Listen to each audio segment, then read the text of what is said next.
My name's Maureen McGinn, and it is my pleasure as Honorary President of SCVO to welcome you to this, the 78th Annual General Meeting. Before we start the meeting, there are a few items of housekeeping. Feel free to use the chat function at any time, but if you would like to ask a question, could you please use the Q&A? You can show support for any questions that appear there by liking them in the Q&A function. And at the end of the formal business session, I'll open the floor for those questions. And by the way, thanks to those of you who sent in messages when registering to attend. Now, the quorum for our decisions at AGMs is 20 members entitled to vote. And I can confirm that we've already received more proxy votes than this through the online voting, so we are quorate. And SCVO's annual review for 2021 has been published on the website. We will share a link on social media, and I do encourage you all to have a look. So my first part here is to welcome you, and once again, it is great to know that so many people are attending. This is the second time that we've delivered the AGM in a webinar format. As is evident, this clearly allows more people to participate. We've got people joining in today from across Scotland in a way that isn't always possible or easy when events are held in the Central Belt. But of course, we do, however, miss the opportunity for an informal chat, the opportunity to meet new people, and the chance to renew old connections. But we hope that many of you will be able to join us next year when SCVO will once again be hosting the gathering in Glasgow on the 15th and the 16th of June 2022. And full details of that will be announced in the new year. And 2021 has certainly been a year like no other. We've continued to make our own adjustments to this strange environment as individuals and also in our organisations, adapting services to meet emerging needs and to respond to existing ones, holding meetings of trustees and staff online. I found myself mentoring people online. I've been participating in training and other events, interviewing and appointing staff and potential trustees, all done online. But one thing I would say which has not changed, it's the determination to do the best job for those we serve and we support, despite the most challenging and uncertain of circumstances. And that is truly what makes me proud to be involved with this sector and also with SCVO. Now, today we're going to hear about the year that's passed since the last AGM and a little of what we have planned for the coming year. But before we move into the body of the meeting, I'd like to say thank you, a sincere thank you on behalf of SCVO to all the people who have helped us to succeed by funding our core work and specific projects. In a moment, you'll see a short film with some of the great people we work with, but we simply could not have succeeded or done so much without this support.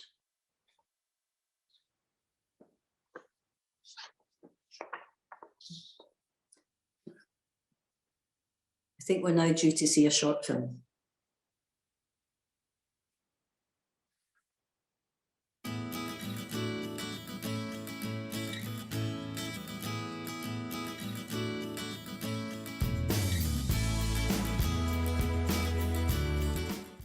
Been a tenant and in the Fairways House office in Inverness that's run by SCVO for a good decade or so. So we already knew that SCVO would be a good and collaborative partnership through the crisis because they have been very flexible and supportive through all our tenancy.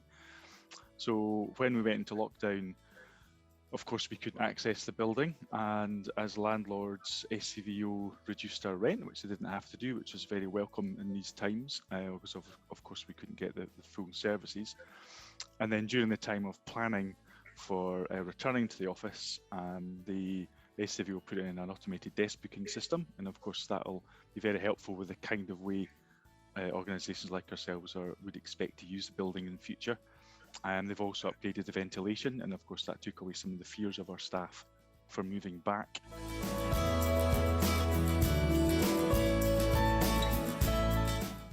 Despite there being so much uncertainty during the lockdown, the regular updates and interactions kept us up to date, and almost as importantly, helped us stay connected to the Mansfield Repair community, which can't really be underestimated. Thinking back to when we were all working from home, that was incredibly important. And finally, I suppose, with all the unknowns and potential anxiety of going back into the office, the clarity and consistency of the contact from SCVO and the thoroughness of their safety procedures have given us lots of confidence as we've transitioned back into returning to the office.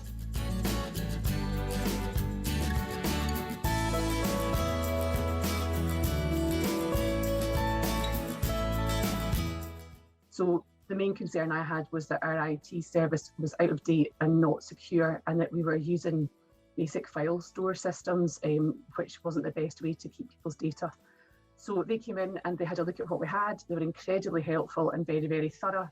They went around all 7 sites, they tested everything, and they built a bespoke package of IT solution for us, if you like.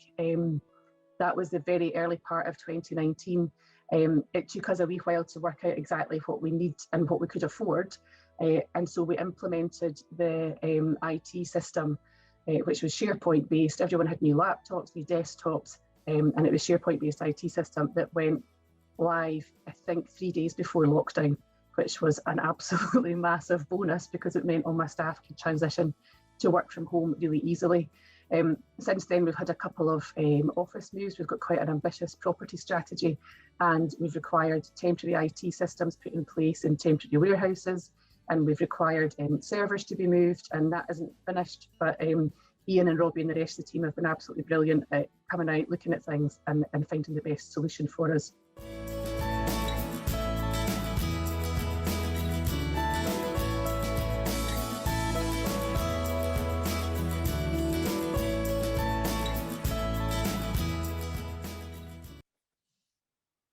And thank you to everyone who contributed to the film. Now to the formal business, and I'm going to start with the minutes of last year's AGM. We are required to approve as a correct record the minutes of the 77th Annual General Meeting held on Wednesday, the 2nd of December 2020 via Zoom. And I will take these as approved. Moving on, I would now like to invite Andrew Burns, SCVO's convener, to share his reflections on the past year. Over to you, Andrew. Thanks very much, Maureen. Hopefully everybody can hear and see me and my slides are working okay. If somebody could just give me a thumbs up if that's rotating through, great, thanks very much. So good afternoon, everybody. Thanks, Maureen. It's great to see so many members, as Maureen said, here on the call this afternoon. I'd like to start by adding to Maureen's welcome by saying thanks to all of you for attending this year's annual general meeting.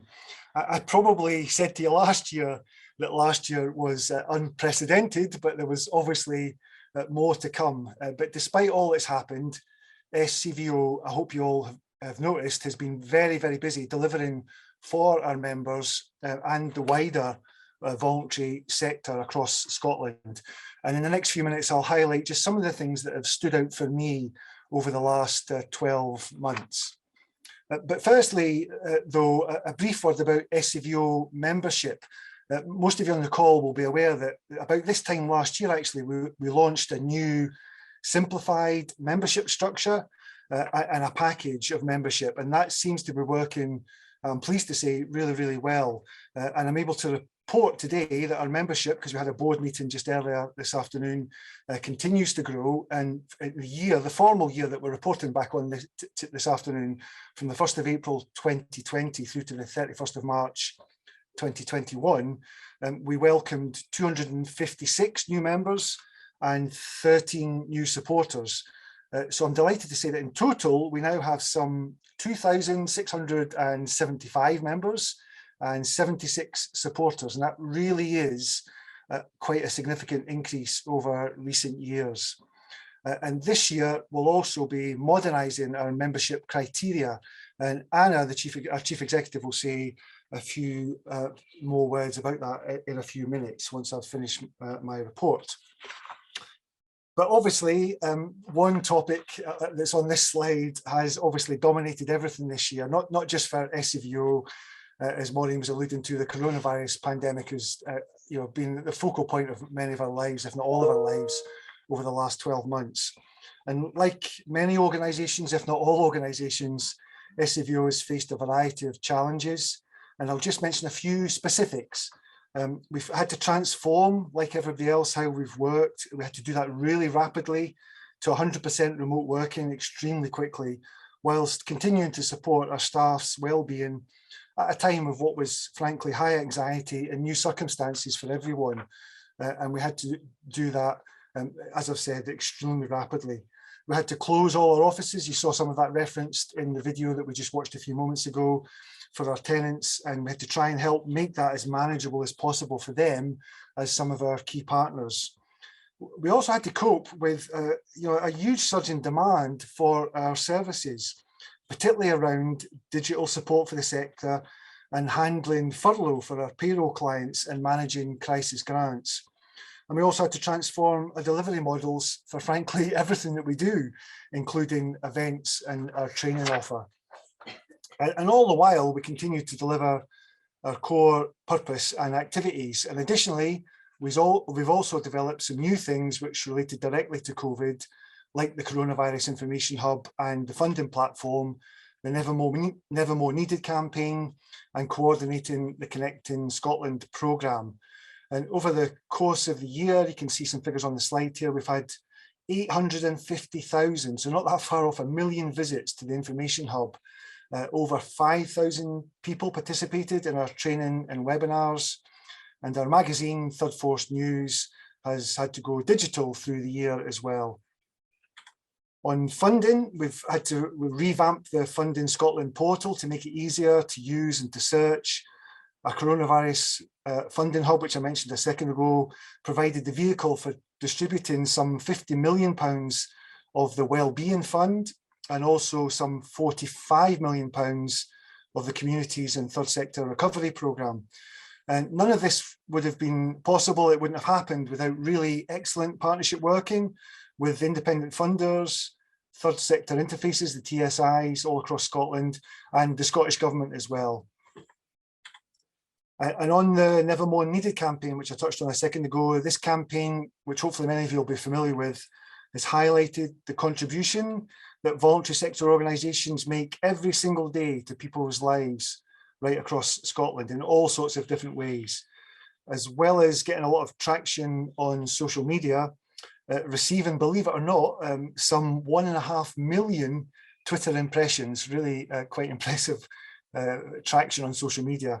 It's also helped set the foundations for the work we're continuing to do now into the coming year to raise the visibility of the sector and its contribution to Scotland's recovery as we hopefully come out of the pandemic.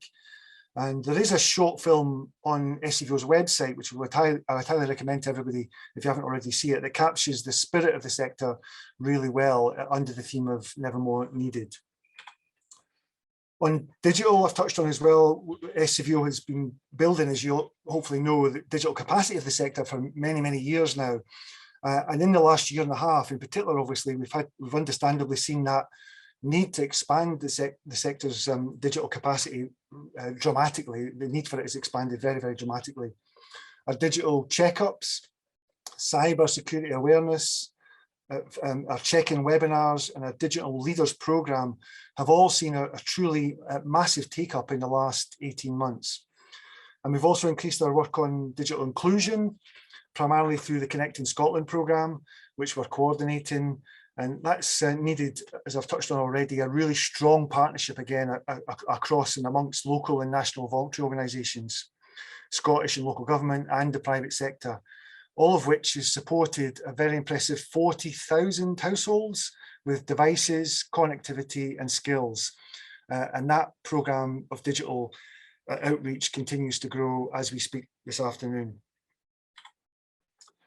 On employability, SCVO's contribution to employability support has been, it has to be said, both a source of success and frustration through the last 12 months.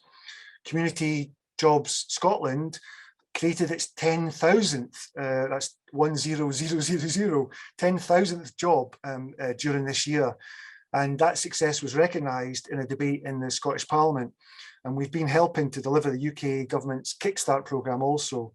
However, we've also seen the Scottish Government and local government continue to implement No One Left Behind. And we've been involved in a lot of conversations about how the transfer of employability support to local authority level will work. And it has to be said that that's still not 100% clear and is a bit of work in progress. And I'll say a bit more about this in due course. And on the Scottish Charity Awards and the gathering, I mean, for obvious reasons, we couldn't hold the gathering in 2021. It just wouldn't have been possible to come up with an online replacement for some 3,000 to 4,000 people getting together in Glasgow, sadly. But we did manage to host a really successful Scottish Charity Awards ceremony with expert help from our partners at the ICC, Edinburgh International Conference Centre, and over 5,000 people from 8 different countries across the world watched on the night, and we had a record-breaking 31,000 votes for the People's Choice Award. So a very, very successful event again this year. And on their sort of wider support services, our payroll, IT and Good Move services all continue to grow. And we launched a new HR service, Human Resources Service, with support from the National Lottery Community Fund during this year. And the General Information Service has also continued to grow throughout the pandemic, and it's dealt with around 1,800 complex queries throughout the last 12 months. And I'm pleased to say that SCVO continues to also influence and lobby on behalf of the sector, as well as the impact of COVID. Our key themes have been raising awareness of the sector's contribution to the economy, the sector's role as an employer, the wider operating environment, the impact of Brexit, and strengthening partnerships across the public and private sectors. So in closing, it's been another, hopefully as the few slides have shown, Maureen and colleagues, another extremely busy year with lots of achievements, but also lots of challenges. And before I hand it back to Maureen and Anna to speak about a bit of the year ahead, I'd like just to say a few thank yous. I'd like to thank Brooke Marshall, who was a board trustee during the past year. And big thanks also to 2 of our other trustees who are now at the end of their terms of office, Becky Duff and Teresa Shearer. Both of them have made a really, really positive contribution to SCVO and Scotland's wider voluntary sector. And Teresa has been particularly supportive to me in her role as vice convener over the last 12 months, for which I'm extremely grateful. So an exceptionally busy year, another one. I just want to conclude by thanking all of our members who are on the call and those who are not, old and new, for the absolutely invaluable work. And I think it's been proven to be more invaluable, more than ever in the last 12 months, that you've undertaken throughout this very, very difficult year. And a huge thank you also to all the staff at SCVO for their flexibility, hard work, and it has to be said, their good humour throughout the extremely challenging circumstances we've all found ourselves in the last year. So with those thanks, I'll hand back to our President, Maureen. Thank you. Thank you very much, Andrew. And a timely reminder of just the breadth of work that SCVO has been involved with over the past year. You mentioned that it's convener and chief executive reporting time. So at this point, I'm going to hand over to Anna Fowley, SCVO's chief executive. Good afternoon, everyone, and thank you so much for joining us. And thank you to Andrew for reminding us what an eventful year 2021 was. I always think it feels a bit odd to be reporting on a year that ended 8 months ago and looking forward to the year that we're already halfway through, but that's the way with AGMs. So it's great that so many people have been able to join us today, and I want to say a big thank you to you for sticking with us or for joining if you're new to SCVO membership. In these times, it feels really important to me to be part of that voluntary sector community that does so much to help Scotland, not just to recover from the impact of the pandemic, but to thrive. collective action is really important, and I'm hoping that the spirit of collaboration that we've seen within the sector over the last couple of years builds. And I hope that collaboration and partnership with other sectors also strengthens. So SCVO, we've been building our partnerships with the TSIs and other intermediaries, as well as with local government, Scottish Government and independent funders. And we're working really closely with our sister organisations in Wales, Northern Ireland, England and Ireland. Inevitably, we're still really focused on dealing with the impact of the pandemic on the sector and on SCVO itself. And we'll continue to offer information, resources and support specific to coronavirus and its fallout, as well as on the other things that are always of interest to our members and the wider sector, like governance, starting up an organisation, or indeed winding it down, accessing funding. Our services continue to evolve, and we're modernising our payroll offer, developing our HR, IT and training services, and looking out for emerging needs.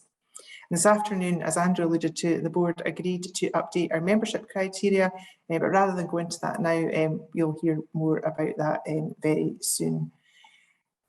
Andrew also mentioned the Scottish Government's decision to implement phase 2 of No One Left Behind policy and the implications of that for our Community Jobs Scotland programme. I'm really sad that the Scottish Government has decided to end national funding for employment schemes, including CGS and programmes funded through the Employability Fund, many of which are currently delivered by SCVO members. But despite protracted discussions, we're still not clear on what shifting the money and the responsibility to local employability partnerships will look like. Each area will determine what's needed and how to meet that need. The voluntary sector should be represented on every LEP and therefore involved in developing local approaches.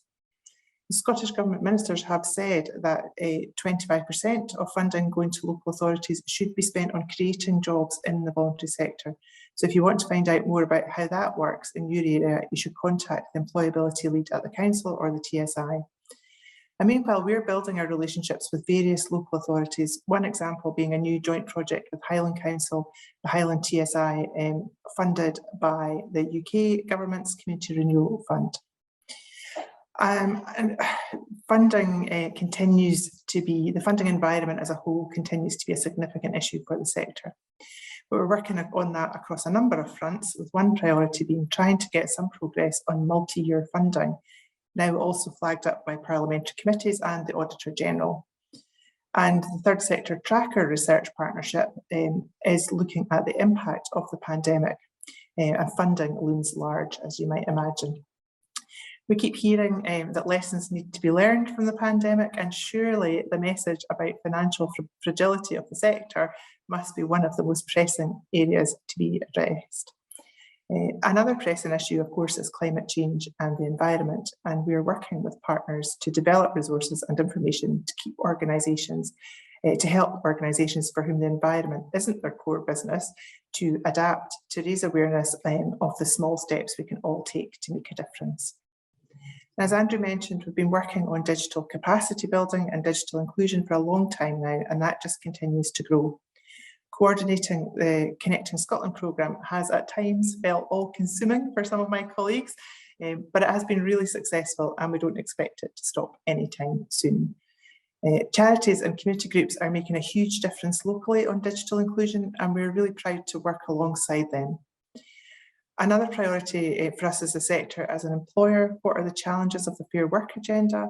What do employers need in terms of HR support, learning and development, ways to support and learn from each other? Our Good Moves job site is busier than ever, and we're getting better at connecting all of that up across SCVO. So amongst all of this, we're trying to manage a safe return to the workplace for our staff and our tenants in our 4 buildings. With the guidance constantly changing, this is tricky, and we're experimenting with blended working to see how it can work in the longer term. We are a very flexible employer with great tech and really committed staff, but we're very much learning as we go. So I want to finish by saying a really big thank you to all of our members and to all of our great trustees. I'm looking forward to welcoming 2 new trustees by the end of this AGM, and we're very sad to say goodbye to Becky, Teresa and Brooke, as mentioned by Andrew earlier. But I also want to say thanks to all my colleagues who, as Andrew said, have got a great sense of humour most of the time, and you're all a pleasure to work with. So now we're going to see the short film that Andrew mentioned that sort of highlights the Never More Needed campaign and just what a difference the sector has made throughout the pandemic. Thank you.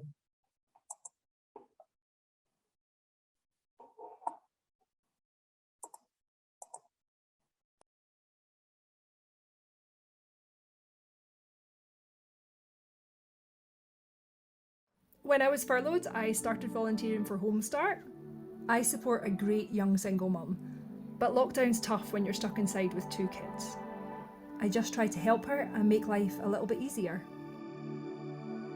With looking after my wife, doing the weekly shop was really getting too much. Thankfully, Food Train stepped in. I wanted to give something back, and it's just nice to feel you're being helpful. We just chat away when I deliver the shopping. Andrew's really been a godsend to us. I got my farming badge for growing fruit and vegetables in the garden during lockdown. And we did a weekend scout camp online with lots of fun activities. Without the support that I've had from Penumbra's Self-Harm Project, I can honestly say I would not be standing here today. Through COVID, I had weekly calls and they really helped me blossom. When people in residential care have complex needs, COVID is challenging. But at Cornerstone, we've been baking, writing poems, ghost hunting in the forest, and having disco nights to keep everyone's spirits up. It's an incredibly rewarding job. Singing within the joyous choir, something comes alive within you. We're women from all over the world with different experiences. But we are holding each other's hands to just get through it. Scotland's charities have always been here for us. For the good times, as well as the tough ones. They've never been more needed than they are now. Thank you. Thank you. Thank you. Thank you. Thank you.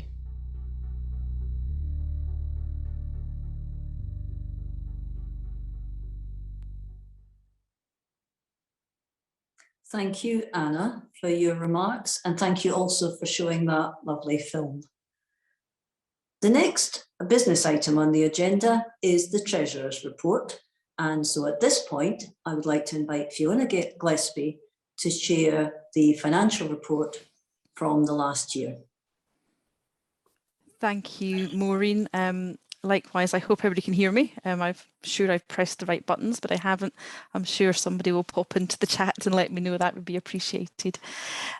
Firstly, I'd like to say thank you to everyone at SCVO for successfully navigating a rather difficult and such an uncertain year, as we all know, and one where the sector hasn't been more reliant on SCVO support than ever before. So it really was a challenge and an achievement to navigate our way through that. But it's really testament to everyone in the team, their commitment, that I'm able to report a pleasing set of accounts for the financial year. And if you do have a desire to look through that in detail, you can find them on the website. And importantly, for accounts, it's worth saying that we also had a clean audit report. So that's a nice added piece of information. Planning the finances last year really wasn't easy at all. The board approved the budget by a virtual meeting as the country went into lockdown. That budget immediately became obsolete effectively. And as SCVO's activities went into COVID response mode, we began a series of monthly budget reforecasting, really just to ensure that we were in a position to react and adapt to the uncertainty we faced. Initially, it looked like SCVO may make a hefty loss. COVID impacted our activities in different ways with different severities. For example, income from property and Good Moves advertising were hit almost instantly. At the same time, we were expanding support to the sector, but without any real sight of new funding coming our way. The first quarter of the year was therefore really difficult, and from a financial perspective looked as though we may need to draw fairly heavily on our reserves. However, as we went through the year, new funded COVID response work eventually followed as we expanded our reach, especially through the funding portal, as Andrew mentioned earlier, and then the Connecting Scotland programme began to come onto our radar. As we adapted to lockdown, we also realised savings on travel and hosting physical events, which all helped to make a surplus by the end of the year. So a really pleasing and quite frankly unexpected outcome as we were sitting at the beginning of the year. So I'm just going to share a little infographic, which I hope will come onto your screens very shortly. And again, hopefully we can see that. So this all led to quite a complicated set of accounts. On the unrestricted activities, we made a surplus of £322,000, and that was based on a turnover of just over 11 million. However, on restricted activities, you can see we have a very large surplus there of around £33 million, which seems an exceptionally large amount of money, but actually it's more of a timing issue than a real surplus, if you like, in terms of money in the bank. So the accounting rules require us to recognise the income, and this relates to the Connecting Scotland programme. So the accounting rules require us to recognise the income when we have a degree of certainty it's going to come our way. But actually we haven't, at this time, hadn't physically received nor spent that income. So if you think about it, receiving the income in 1 year or recognising it in 1 year, but over the next 2 years, that income will be spent down with the Connecting Scotland programme, and you will see that number gradually reduce at our next meeting that we'll have this time next year. There is some more detailed explanation in the accounts, so if you want to revisit that, just to get it clear in your own minds as to how that works. As you know, much of our income takes the form of onward grants, and in 2021, we passed on just under £7 million to the sector through the various projects that we are managing. So overall, reserves are actually fairly healthy at the end of the year, with free reserves standing at £2.7 million, which is slightly below our optimal reserves target of £3 million or 3 months of unrestricted expenditure. In terms of pensions, rarely do we get good news on pensions, but actually this year we were very pleased to get some good news on the pension situation. Our largest liability on the balance sheet is our obligation to the Scottish Voluntary Sector Pension Scheme. And this has been going through its triennial valuation, and pleasingly the funding level of that particular pension scheme has significantly improved, and the recovery period has been shortened by 3 years and 2 months. The impact of this is quite theoretical in many respects, but as far as the accounts are concerned, we'll see a further strengthening of the balance sheet at the end of this year as that impact goes through the accounting mechanisms for the balance sheet. So 2021 really was a year like no other, as we all know, with COVID affecting every sector across the country and indeed across the world.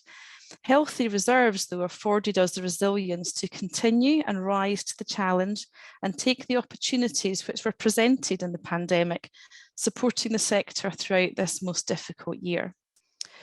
The year ahead will no doubt bring new challenges, but as the pandemic evolves and uncertainties continue, there are still lots of activities going on, as Anna mentioned, in terms of some other initiatives that we're working towards in terms of creating additional funding coming into the organisation.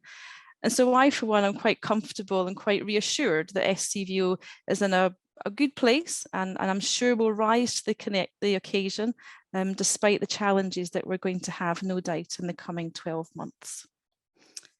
And I shall leave my comments there, and I'll pass back to Maureen. Thank you very much. Thank you, Fiona. The next item on the agenda is the appointment of auditors. So we're to appoint new auditors and to authorise the board to determine their remuneration.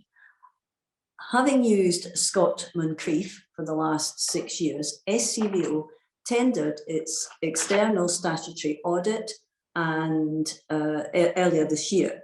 And we would like to thank Scott Moncrieff for their diligence, their carefulness and their expertise over the years. Chain and Tate were selected by the board, and I can confirm the result of voting is that Chain and Tate have been confirmed as SCVO's new auditors, and that the board has been authorised to determine their remuneration. Moving on now, the next item on the agenda is the appointment of trustees. As you heard from Andrew, Becky Duff, who has been a member elected trustee for 5 years, is required to retire at this AGM as she has completed the maximum of 2 terms. And there's also a vacant position to be filled following Brooke's resignation from the board earlier in the year. Members have been voting on filling these 2 positions, and the nominations were Ashley Ryan, Director of Enable Works, Chris Grant, Community Relationship Officer, AbilityNet, Dave Shea, Senior National Development Officer, Scottish Community Safety Network, Debbie Adams, Director, Scotland and Northern Ireland, the Conservation Volunteers, Debbie Shields, Chair, Say Women, George Fivey, Fundraiser, Leith Community Archers, and Morna Simpkins, Director for Scotland MS Society. I'd like to thank all of the above for taking part, and following the closure of the voting, I am delighted to announce that the successful candidates are Debbie Adams and Ashley Ryan. I'd also like to advise members that Teresa Shearer, as Andrew said, is retiring today after 6 years as a trustee. She is a co-opted trustee, and once the board has completed a skills audit, the trustees will be looking to appoint a new co-opted trustee at some future point. Now, I'm pleased to say those were the formal items of business, and this is the opportunity for members to ask any questions that you might have. I'll pick up one that at least I've seen that's been posted in the Q&A, but there's still time to put in questions. And you can update or support any questions already there by liking them. I'm going to be joined with, for any question responses, by Anna Fowley, who addressed us earlier, Tim Hensher, who's the Director of Strategic Resources, and David McNeil, Director of Strategic Development. Now, I saw a question there really about the securing of funding for organisations, and I'll read it out for everyone's benefit, which is, given the Scottish Government is once again asking people to work from home, what can SCVO do to support or campaign for greater financial support for third sector organisations across Scotland? This stop-start is not good for income or morale. Now, I don't know if Anna, you're going to have a start at this one? Yeah, it's a question for everybody, really, isn't it? It is really difficult, and it is having an impact financially and indeed on people's morale and ability to deliver services. But it is what it is, and we have to deal with it. And I suppose I would just like to reassure all our members and everyone present that we do lobby at every opportunity for financial support for the sector. We're obviously in a situation where everybody's lobbying for financial support. I get invited onto calls with the Deputy First Minister where the nighttime industries are talking about nightclubs and farmers are talking about whatever. So we're in there competing with all of those different interests, but we do that as often as we can and as strongly as we can.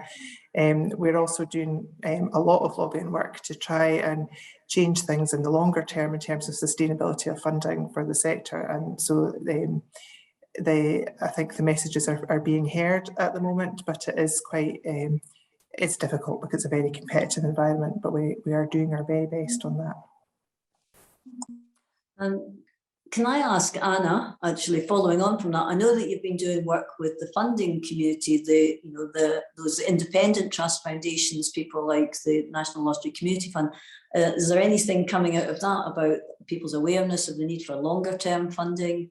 I imagine that they're also, aware of the pressure on their funding, but. Yeah, definitely. We've got really positive relationships with the independent funders now, and I would say that they've been really keen to work together and to work with us and to look at those longer term issues. And we're continuing to work with a community of independent funders to just build on all of that. And they're really keen to learn and to make things as good an experience as possible for funded organisations, really building on what we've learned about agility and proportionality, which is a big one over the last while. So yeah, absolutely. I think both on short-term and longer-term funding issues, the independent funding sector is really keen to engage, and we are working really closely with them, more closely than ever before. Thank you for that. I'm not seeing any more questions, and unless I don't think there was anything specifically in comments or chats. So if there are, I see something else has just flipped in there. One from Gordon McCrae. It says, 10 years ago, the Christie Commission, supported by SCVO, called for a prevention-first approach to public service and social policy. In recent years, we have seen growing concerns about the so-called implementation gap across a range of government targets. What role can SCVO play to build pressure on delivery of new prevention goals? So I guess that's another one for me. I don't know, David, you might want to join in with this, but certainly I do. That is something that, again, is uppermost in what we're doing, and we continually bring up the issue of the legacy of Christie 10 years on, still not resolved, but particularly that shift to prevention, so that funding isn't all focused on acute situations and the high-end, the high-tariff statutory services. Everybody would benefit if we got the prevention right, and it would actually free up resources. But that's something I think that we are continuing to press, and the implementation gap is my broken record theme of the moment. David, do you want to say anything on that? Yeah, well, I'll just pick up that one thing that you said, Anna, earlier in the year, and made a statement that I think no longer wanting to be involved in anything that's designing utopia. I think we know the challenges that need to be done. We've got kind of reports such as the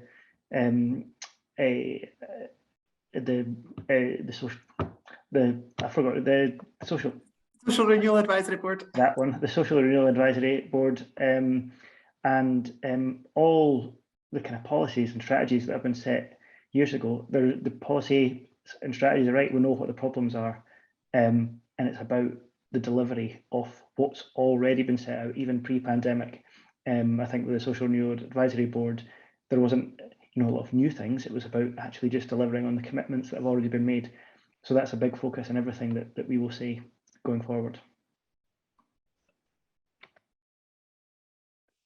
And I mean, as we all know, there's such knowledge and wisdom in the sector about what works. It's important that gets channeled in. So again, unless there are any other questions, I'm not seeing anything at the moment. So I think it's time to draw the meeting to a close with a few final comments. These are, I like to add my personal thanks to those that have already been made today, just to everyone involved in both organising and planning this AGM, and indeed all the staff and trustees at SCVO for their work during what has been a busy and challenging year. I'd also like to thank members and partner organisations for your support and encouragement for SCVO's work. A particular thank you to all of you for making time to join us today.